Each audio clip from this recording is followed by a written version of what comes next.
Alright guys, the last of my prediction videos for the World Championships. Plus 100s, the big boys. Tushishvili from Georgia, my first pick. Not my favorite, but first on the list here. Silver medalist at the Olympics.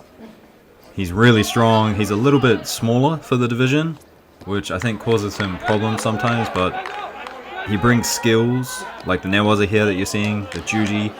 He brings skills to the plus 100s that you don't usually see, and I think a lot of guys are kind of surprised about what he does and how he gets things done. He's really good. He's really good. So he's one of the guys. There's only 3 in this video.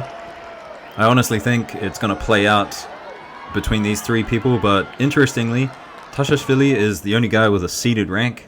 The other 2, Krapalik and Saito, they're not in the top, 10 seed, so they're not going to get placed highly. They're just going to be placed randomly, and it's very likely that these 3 guys they could end up in the same pool, you know, or they could meet earlier on, not in the finals.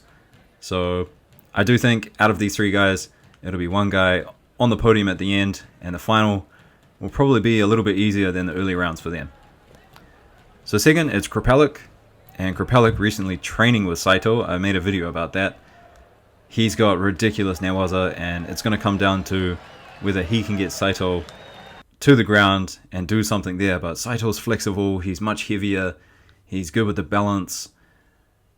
I'm not sure if he can choke him out or pin him. He's also really explosive, Saito. So Krapalik, he's got a lot of work to do there. It would have been interesting if Teddy Raniere had made it. I did want to see Saito versus Teddy Raniere. Krapalik versus Teddy Raniere is always interesting as well. But yeah, is there anyone else I'm missing at plus 100? Maybe I feel like I'm being rude to a couple of guys by only making a list of 3, kind of disregarding everyone else, but I do think these 3 guys are the ones who are definitely excelling at the plus 100s. And look at this, Krapalik. I mean, Maura, he just goes down to the ground, basically gives him the position, and then Krapalik, he's locking up something here. In half guard, getting on that arm, and a quick tap. And tap again, I think.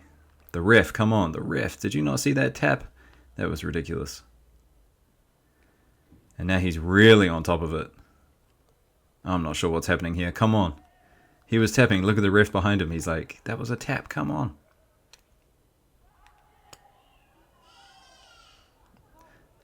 There we go. That's quite ridiculous, to be honest. What are the refs doing?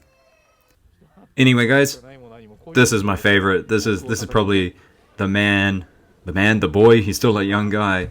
This is probably the judoka I want to see the most at the World Championships, Saito. I really hope he gets gold. I really do. It'll be exceptional for Japan if they finally have a plus 100 guy who's, you know, you can see him taking on Teddy Raniere. You can see him kind of reigning as the champion for a while. He's got all the skills, the size, the people behind him. And look at this Taotoshi. He's good. So Saito, very excited to see it. Krapalik versus Saito, I think that will happen earlier on, and then the finals, you probably see something like this. I'm just making a story in my head now. I'm just seeing how Saito wins the thing. I'm not too sure how Tushishvili versus Saito goes, but Saito's big. He's got a huge size advantage. I don't think he'll be stronger than Saito, especially in terms of like pressure, to be able to push people to the side of the mat. Might be a Shido win there for Saito, but that's okay, because he's going to throw other big heavyweights just like this. Alright guys, what do you think of my predictions for the plus 100s? It's got to be Saito, right? Come on. Let's go. See you later, guys.